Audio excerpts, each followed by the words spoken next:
Hey, what's up, guys? It's Nathan with Park Life. We're here sitting with the Supra. So I was sick all weekend, and I was trying to get a couple videos up. Didn't happen. But yeah, do you guys ever feel like with car stuff you're insane? So as you guys know, we bought the ECU Master for this. We did that in the last review video, talking about how we're gonna get the Supra up and rolling.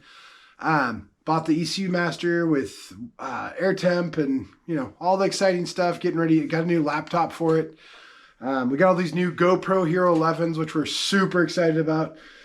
Well, I want to get a ECU Master for the MR2. So I'm looking online. I'm trying to shop for deals. I'm trying to find the best possible options.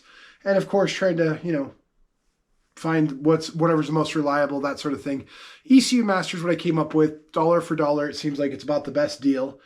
The Supra is already wired for the AEM, and I kind of was planning on abandoning the AEM. But I'm online, and I'm in the process of looking at, out of the blue, I find a AEM with a wiring harness and everything else, so I'd have another backup wiring harness for the Supra and the SC. And it's a version 1, which isn't ideal, but the deal is crazy. It's guaranteed to work, great running, blah, blah, blah, blah, blah. Anyways, the point being is, I think I know everything as far as what direction I'm going to go, and then I get a 180.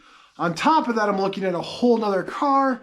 Between when my wife went to bed last night, because I was sick all weekend, mind you, so I slept a ton. Woke up like 9 o'clock last night. I was online all night long looking at car parts, looking at all this different stuff. And my wife's going to wake up to what the heck happened.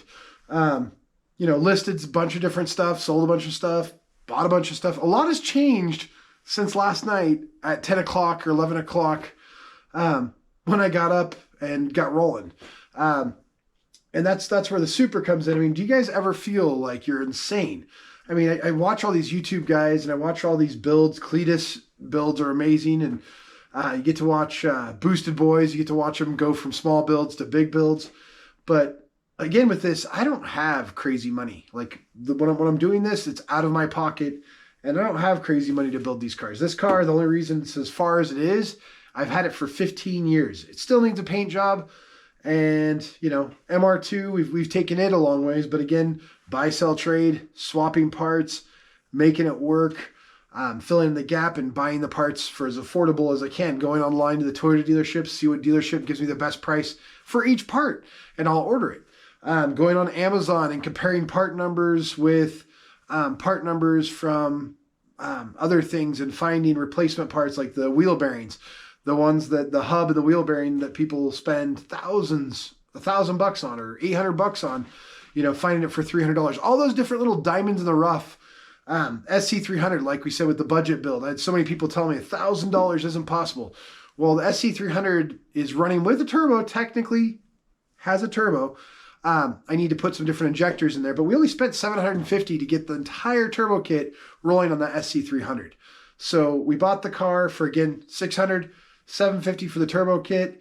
One of our friends did hook us up on the W58, so we got that for a pretty good deal. But yeah, we're gonna be, pretty good deal, and we'll have a turbo manual SC300. And I applied that with the Supra too. Like I never went out and spent $1 million because even if I had $1 million, I still am not going to just grossly waste the money. But I do feel a little bit insane when I'm shopping for all this stuff. You're just going online and I see this car, that car, blah, blah, blah, blah, blah. Like GT4, Celica GT4, want one of those so bad. But I just can't justify, you can get the JDM loans. You can go take out a $25,000 loan and get one.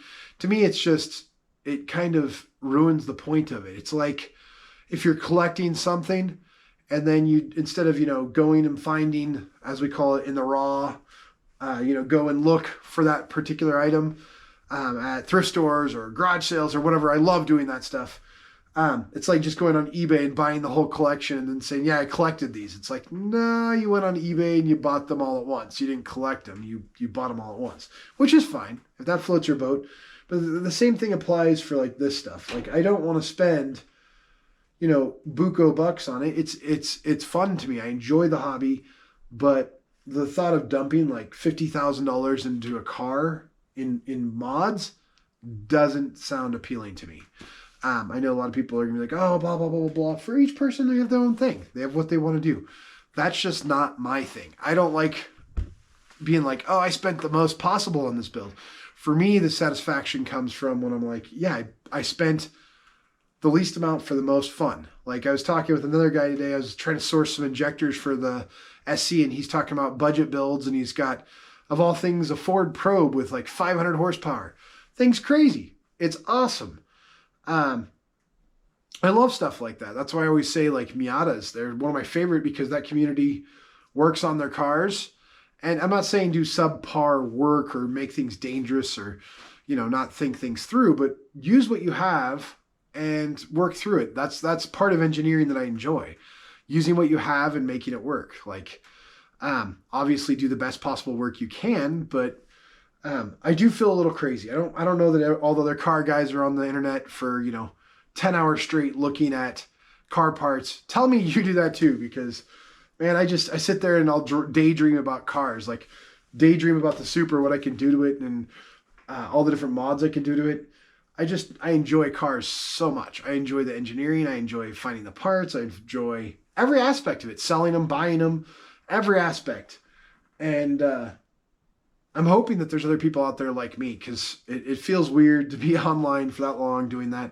And it's not a one-time occurrence. It's a regular occurrence. I'm constantly looking at car parts, car things. My wife, I'm sure, is sick of it. But so we might be getting an AEM back in the Supra, which will be probably a temporary stopgap. But basically, we'll be able to bolt it in and fire it up. I won't even have to do any wiring, which is pretty cool because I'm kind of sick of doing wiring. And then the ECU master would probably get shoved over to the MR2. Which would also be nice because that's a very clean slate. I was planning on ripping this wiring harness out and then grabbing one of my factory harnesses and plugging it in. This way, I'll just keep my current wiring harness. I'll load up my program. There's a couple things I'll have to switch, but very, very minimal. And just fire the car up. Like the Supra would be running like 30 minutes after the stupid box got here. I do have to put the dash in the rest of the way. The dash is still torn apart. Obviously, we had to put the intercooler pipes in. We were switching out for 3-inch intercooler pipes and a brand new, thicker intercooler. But yeah, let me know what you guys think. Do you guys obsess over car parts and car stuff? I don't know if obsess, but just constantly like scheming and planning. I enjoy that part so much. I enjoy the hunt for the part, the hunt for the car, the hunt for fun. Once the car's done, if a car's completely done, honestly, I get bored. Like if I'm just done with it, I get bored so fast. And then I tear it apart and redo it all over again. But yeah, let me know what you guys think. Let me know if this is something you guys experience. I just thought it was something that hopefully it's a relatable topic and somebody else is like, yeah, I'm a car guy too. And man. But yeah, whether it's a 2JZ, a 3S GTE, or a Ford Probe, it's great hearing from you guys. And thank you guys so much for watching, and stay tuned.